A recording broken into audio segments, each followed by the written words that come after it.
আসসালামু আলাইকুম। এই প্রথমবার কবুতরের ঘরে এসে এমনটা হলো। এর আগে কখনো এমনটা হয়নি।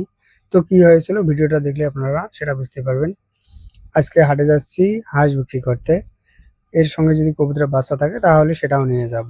কতগুলো হাঁস আজকে বিক্রি করলাম, বর্তমানে হাঁসের বাজার কেমন, তো সেটাও আপনারা এই ভিডিওর মাধ্যমে জানতে পারবেন। প্রথমে চলে আসলাম কবুতরের ঘরে কবুতরের বাচ্চা দেখতে। তো এখানে প্রথমে যে ঝুড়িগুলো দেখতে পাচ্ছেন, এখানে দেখলাম যে দুটো জায়গায় কিন্তু কবুতরের ডিম থেকে বাচ্চা ফুটছে। মূলত একটা একটা করে বাচ্চা ফুটছে। তো এগুলো কিন্তু অনেকদিন পর কবুতর নতুন করে ডিম দিয়েছে, মানে পুরনো কবুতর নতুন করে ডিম দিয়েছে। আর এই বাঁশের ঝুড়ির উপরে দেখুন কবুতরের বাচ্চা অনেকটাই বড় হয়েছে। এর পাশাপাশি কিন্তু বাঁশের ঝুড়ির ভিতরেও কবুতরের বাচ্চা বড় হয়েছে। আমি কেন সবসময় আপনাদেরকে কবুতরের বাচ্চা দেখাই, তো সেটা একটু বলার চেষ্টা করতেছি। মূলত যারা নতুন করে কবুতর পালন শুরু করবেন বা কবুতর পালন শুরু করতে চাচ্ছেন, তাদের জন্য কিন্তু আমার এই ভিডিওগুলো অনেকটাই কাজে লাগে। কেননা এখান থেকে আপনারা সঠিক ধারণা পাবেন যে আসলে ১০০টা কবুতর পালন করে এখান থেকে কত টাকা লাভ হতে পারে। আর এজন্যই মূলত প্রতিনিয়ত আমার যে কবুতরগুলো আছে ডিম দেয়, বাচ্চা দেয়, খাবার খরচ বাদ দিয়ে এখান থেকে কত টাকা লাভ হয়, এটার একটা প্রতিনিয়ত হিসাব দেওয়ার চেষ্টা করি।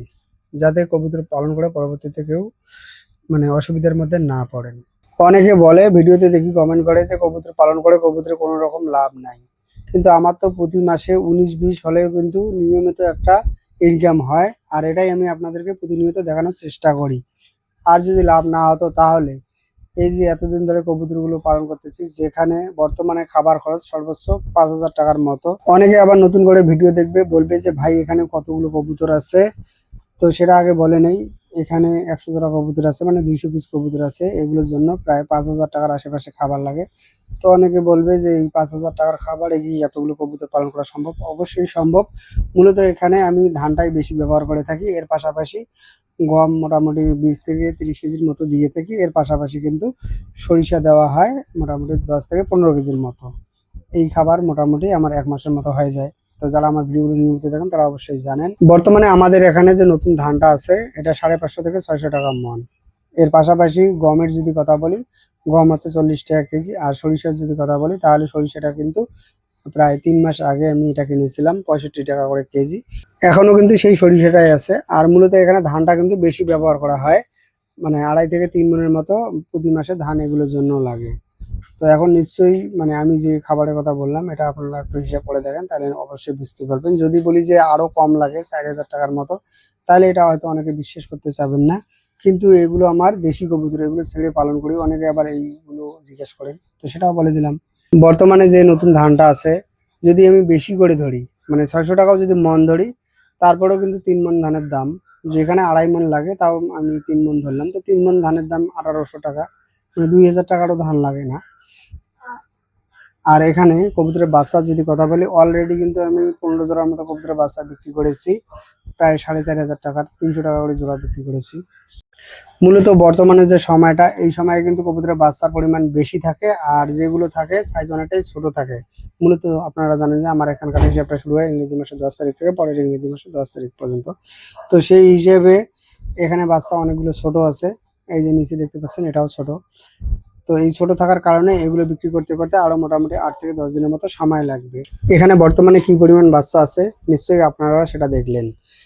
তো হাটে যেহেতু যাচ্ছি হাঁস বিক্রি করতে, তো ভাবলাম যে এর সঙ্গে যদি কবুতরের বাচ্চা থাকে তাহলে সেটাও নিয়ে যাই। কিন্তু ঘরে এসে দেখলাম যে তেমন বড় সাইজের বাচ্চা নাই। ২ পিস ছিল বড় সাইজের বাচ্চা, অনেকটাই বড় হয়েছে, প্রায় একটু করে উঠতে পারে। কিন্তু ২ পিস থাকার কারণে সেটা আর নিলাম না। কিন্তু পরবর্তীতে যখন হাঁস নিয়ে হাটে গিয়েছিলাম, তখন বাড়িতে একজন এসেছিল ২ জোড়া কবুতরের বাচ্চা নেওয়ার জন্য। পরবর্তীতে এক জোড়া ছোট, এর পাশাপাশি যে বাচ্চাটা আপনারা দেখলেন যে আমি নিয়েছিলাম সেটা। এই মাসে কবুতরের বাচ্চা বিক্রি করে খাবার খরচ বাদ দিয়ে কত টাকা লাভ হলো, তো এই মাসের শেষে ভিডিওর মাধ্যমে আমি আপনাদেরকে জানিয়ে দেব। মূলত ভিডিওর শুরুতে যে আমি আপনাদেরকে বলেছিলাম যে কবুতরের ঘরে এসে আজকে পুরোই অবাক হয়ে গিয়েছিলাম। মূলত এই বাচ্চা না থাকার কারণে, বড় সাইজের বাচ্চা না থাকার কারণে এটা দেখে আমি অবাক হয়েছিলাম। ভেবেছিলাম হয়তো কিছু হলেও কবুতরের বাচ্চা পাবো, কিন্তু এখানে এসে দেখলাম যে বাচ্চা অনেকটাই ছোট। মূলত কয়েকদিন ধরে কবুতরের ঘরে আসা হয়নি আর বাচ্চা দেখা হয়নি।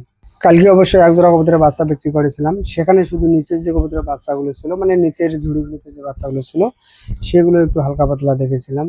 তো ভেবেছিলাম হয়তো উপরে আরো বড় বড় সাইজের কবুতরের বাচ্চা হলেও হতে পারে। যাই হোক, এখন হাঁস সম্পর্কে একটু বলার চেষ্টা করি। তার আগে আর একটা বিষয়। তো অনেকে বলে যে ভাই এই যে খামার করেন, খামার থেকে কত টাকা মাসে ইনকাম করেন? তো সেটা একটু বলার চেষ্টা করতেছি। তো এখানে কিন্তু আমার মিশ্র একটা খামার, হাঁস থাকে, মুরগি থাকে, কবুতর থাকে, কোয়েল পাখিও মাঝে সাঝে থাকে। তো এটাই নিয়ে মূলত আমার খামার। মূলত যখন যেটা থাকে তো তখন সেখান থেকে কিন্তু একটা ইনকাম হয়, যদি না থাকে তাহলে কিন্তু সেক্ষেত্রে এখান থেকে লাভ হতে প্রশ্ন আসে না। শুধুমাত্র কবুতর থেকে কিন্তু আমার প্রতি মাসে নিয়মিত একটা ইনকাম আসে। মাসে কত টাকা ইনকাম হয় এটা কিন্তু নির্দিষ্ট করে বলা সম্ভব নয়, কেননা যখন যেটার পরিমাণ বেশি থাকে তখন সেখান থেকে লাভের পরিমাণ বেশি এসে। যদি হাঁসের কথা বলি, এগুলো আমি 2 মাস আগে পালন করেছি। তো 2 মাস আগে বলতে গেলে এখান থেকে কোনো রকম ইনকাম আসেনি। যখন 2 মাস পর এগুলো বড় হয়েছে, বিক্রি করার মতো হয়েছে, তখন কিন্তু এগুলো থেকে ইনকাম হওয়া শুরু করেছে। তো এই জন্যই কিন্তু নির্দিষ্ট করে কোন মাসে কেমন ইনকাম হবে এটা কখনোই বলা সম্ভব নয়। গত 2 মাসে হাঁসের পিছনে শুধু খরচ হয়েছে। এখন এই মাসে যদি সব হাঁস একসঙ্গে বিক্রি করতে পারি তাহলে আশা করি যে 1 লাখ টাকার উপরে লাভ হবে। তো এই জিনিসগুলো অবশ্যই আপনাদেরকে প্রথমে বুঝতে হবে। আর আজকে হাঁস বিক্রি করেছি 12 পিস। প্রচন্ড গরম, এর পাশাপাশি হাটে বেশি হাঁস ওঠার কারণে আজকে 450 টাকা করে বিক্রি করেছি।